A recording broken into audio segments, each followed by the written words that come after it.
nga xam ne day joxe ay instructions diligentes pour que cas yooyu nga xam ne loolu am na fi mu bañ a réitérer wu waat ci beneen yoon ci benn mbir moom mooy rek ñu combattre impunité bi et que ñu fexe ba ñi nga xam ne aussi loru nañ fi ñu wan leen ni ñoom du ñu gën a gore mënatuñ leen indi parce que du ñu fexe ba indiwaat benn papa bi nga xam ne donc génn na àdduna mais c'est une manière de montrer à la famille que ñu fàttewuñu leen et que tey lu ñu waroon def nañu ko et que loolu tey en tout cas moom la Sénégal ak nation sénégalaise di xaar ci ñun et que jàpp naa ne duñ ci jeng jërëjëf. Merci beaucoup. Merci beaucoup maître léegi dama bëggoon bi may wax ak honorable am lu ma ko ñaan loolu ma koy ñaan nag dama ko bokk ak un acteur important boo xam ni membre de Pastef mais aussi de Diomaye président parce que dafa am maître Diomaye président dina ci ñëwaat ci fan yi pour ñu def suñu contribution bu ñuy jox gouvernement bi ak bu ñuy jox assemblée par rapport aux réformes may leen ko mu déglu parce que dafa ne du toog fii may leen ko xam nga ci reddition des comptes bi gis nañ ci ay blocage honorable loolu moo tax ñu ni leen assemblée y a beaucoup de réformes yoo xam ne di ngeen ko def te moo tax bu ngeen nee seen règlement intérieur da ngeen koy defaat ñu d'accord ci du ngeen yem rek ci 4 commissions parce que gis nga réforme de la justice yi daf ci am loo xam ne fii mu nekk dëgg-dëgg daf ñu bloqué parce que actuellement ki nekk OFNAC am na ñoo xam ne du leen convoqué parce que ki nga xam ne moo nekkoon ci réew mi maître wax na ko léegi dafa defar gannaawam door a dem am na ñoo xam ne da leen a nommé ay niti boppam am na ñu ci génne mais am na ñu fi des ba léegi te loi rek moo leen fi mën a génne donc ñaari yëf dañ ci bokk combat ak Wally mooy soit ñu dissoudre OFNAC wala ngeen réviser def réforme ci loi bi nga xam ne moo institué OFNAC bëggoon naa ci dégg nag kàddoom bala ñuy jàll ci volet justice bi Wally.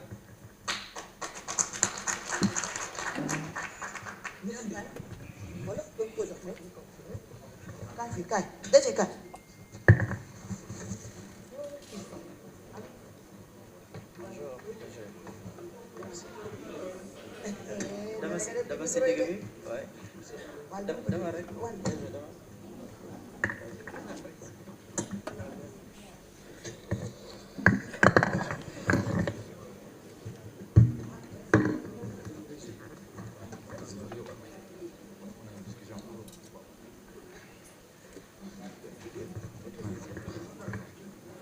asalaamaaleykum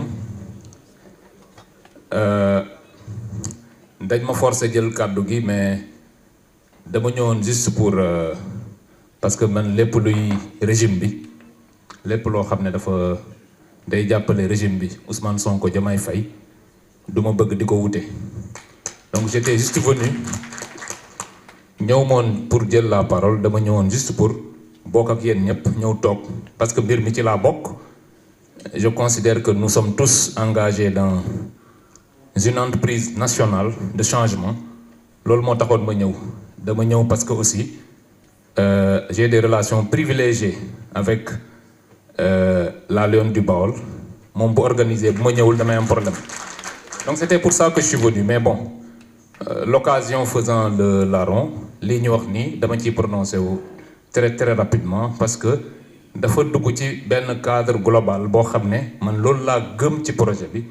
nit ñi dañuy wax ni j'insiste trop sur ces questions mais damay répéter ni sénégalais yi bi ñuy jël pouvoir bi ñun bokk na ci liñ leen dig te ci loolu lañ ñuy xaar mooy cet impératif de justice et de reddition des comptes nit ñi c'est vrai bu ñu yoree dëkk bi wax nga ko sànq maa ngi lay déglu bi may ñëw nous sommes en train de réussir économiquement à redresser le pays mais imaginez leen situation dëkk bi Sénégal bu fekkee dañ dem ba 2029 et que la question de la justice n'est pas réglée et qu'on ne nous dise pas que nous sommes dans un esprit de revanche. Xam nga ku nekk ci esprit de revanche bu jëlee dëkk pendant 1 an et que le gouvernement de Macky Sall soit presque intact. Aujourd'hui Macky Sall bu dellu si waatoon mën na jëlaat gouvernement am teg ñoom ñëpp ñu ngi ci biti. Si nous étions dans la revanche, je pense que loolu la ñuy njëkk a def dañuy def ñoom nit ñu def loolu leen ñoom ñëpp un séjour carcéral sans fondement. Loolu mooy revanche mooy nit ki def la nga def ko lam la def ñoom liñ ñu def ñun mënuñ leen ko def parce que gëmuñu loolu. Nous sommes des hommes de droit. Nous sommes des hommes de droit, nous sommes des républicains. Et li nga xam ne moom la ñu Sénégalais yi wóolu mooy yoon. Bañ nañ ko ba bi ñu ñëwee dañ ne jub jubal jubbanti. Nous sommes donc pas dans la revanche. Donc li indi waxu OFNAC ci kii bi mooy man dama considérer ni il faut tout en travaillant sur les questions économiques, tout en redressant le pays, il faut de la justice. Justice bi il faut que les Sénégalais, parce que man dama considérer bokk na ci li may metti man que ceux qui pendant 12 ans ont entraîné ce pays vers les bas-fonds ñi nga xam ne dañ fi indi répression bu dul jeex sonal Sénégalais yi c'est-à-dire ils nous ont tués, ils nous ont réprimés et ils nous ont volé nos deniers. C'est-à-dire que nit ki def ko ba pare di plastronner, c'est-à-dire di dem ci au niveau des médias mel ni ñu ñuy kokkali man nag loolu day bokk à chaque fois que j'en vois un da ngay gis nit koo xam ne mu leer ni kii bu lépp jaaroon yoon il aurait dû être à ma place à la chambre 48 de Rebeuss, mais mu ngi fi di toog sur un plateau di wax ba ñuy jox des conseils en matière de respect des droits, di joxe des leçons même de droit, des gens qui devaient être derrière les barreaux bari nañ fi. Pour man nag un pays ne peut marcher avec autant de criminels dans la rue. Loolu mënul nekk.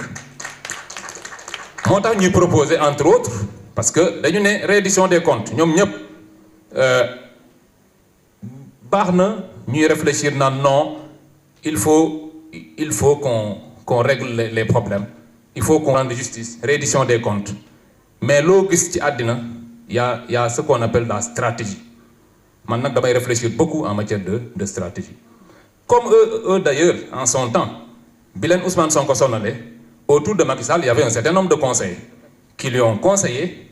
de mener des rafles systématiques contre les militants de Pastef, ce qu'il a fait.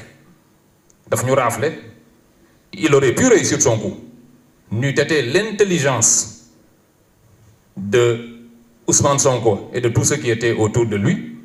Je pense que vous en étiez liggéey nañ ci lu bëree bëri bu Ousmane Sonko nekkee kaso, mais l'intelligence ça a été de dire puisque téye nañ ma xaaral ma choisir non pas une personne mais 5 personnes daal di pare